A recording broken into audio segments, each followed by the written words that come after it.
Hey YouTube besties. I am coming to you today because I am sharing a part of my journey that I did not think I was going to be comfortable with sharing. Really because I don't want to be seen as one of those people that, you know, goes with the crowd or does like these fad things, because that's just not me. I have my own line.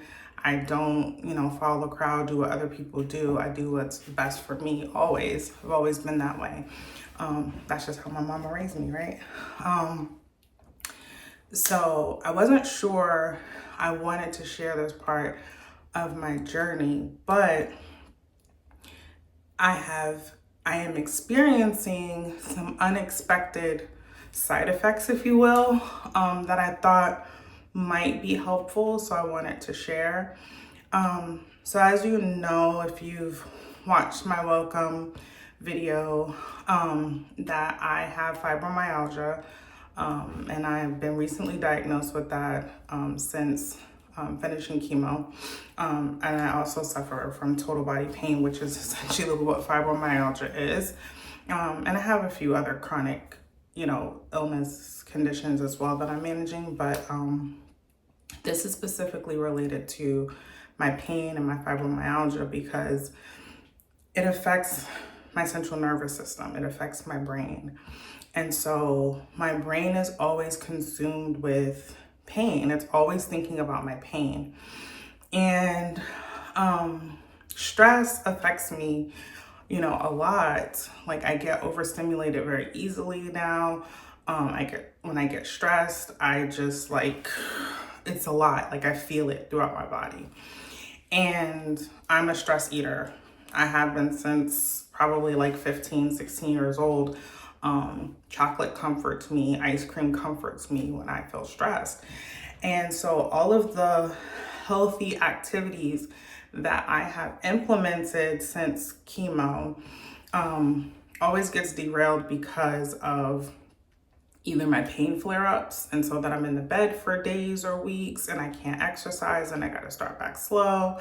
And then I'm stressed because of that. I'm stressed because of just lifing, and my weight's not going anywhere, and it's a lot. So at my last visit with my PCP, I talked to her a little bit about that because I'm I'm not comfortable in my body. I want to it's not about looking, but I just want to feel comfortable in my body. I want to feel like the hard work that I'm putting in to do these small consistent steps to be healthier, I want to see the results, and I'm not, because I feel like I'm still sabotaging myself. So we decided that I would try the GLP-1 medications, which, a lot of people are doing because they're trying to get this rapid weight loss. They want to look how they want to look. And so I was really, I was really hesitant about it at first. Again, like I told you at the beginning, I don't want to feel like I'm part of a fad, number one. And number two, I don't like putting a lot of medications in my body.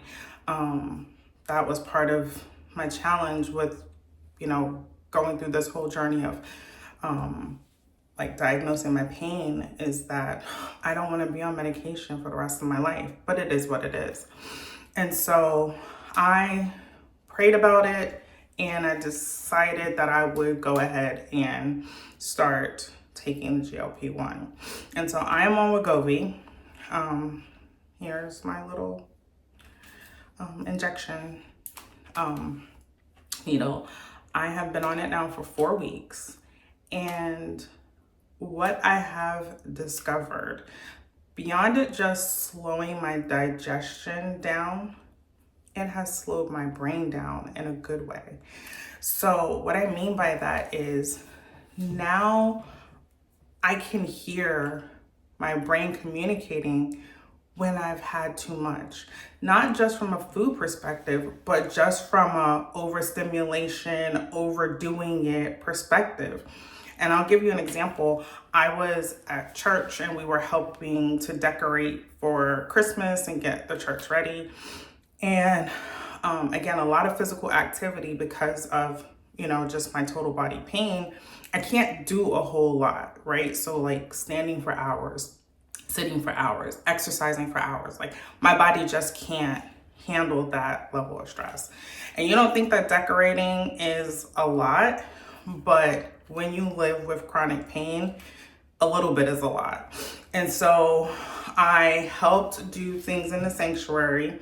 And then we were out in our atrium and I was helping decorate the Christmas trees and all the things. And we were almost done. There was I was waiting for someone to bring down more things so that we can finish. And my body said, you've had enough. And I actually it's almost like I heard a little voice in my ear saying, hey, yo, you've had enough. Like, you need to stop. And I was just like, but it's only maybe 30 more minutes. I can do this, which is what I normally will do. I'm going to push through. And I'm sure a lot of you can relate. If you can relate, tell me in the comments you can relate. And it's not just me. But I was my body was my brain was no, you need to stop. You need to go home. And so I paused, I thought, which is something I teach my kids to do. I did it myself. I paused and I thought, and I said, you know what? You're right. Let's go. And so I told, my friends, I was like, hey, I'm tapped out. I'm done. I gotta go. And I went home. And when I got almost to my house, I could start feeling my body coming down. Literally the fatigue was coming on me. It was just a weight, a ton of bricks coming down on me. And I was like, oh my goodness. And it's a 45-minute ride from the church to my house. And I was and when I got home, I had to sleep. I couldn't do anything else. I had to lay down and go to sleep. Now imagine if I had not listened and I stayed there. I might not even been able to get myself home. And then the next day, I spent the day in the bed resting and recovering. And then the following day, I was back to normal.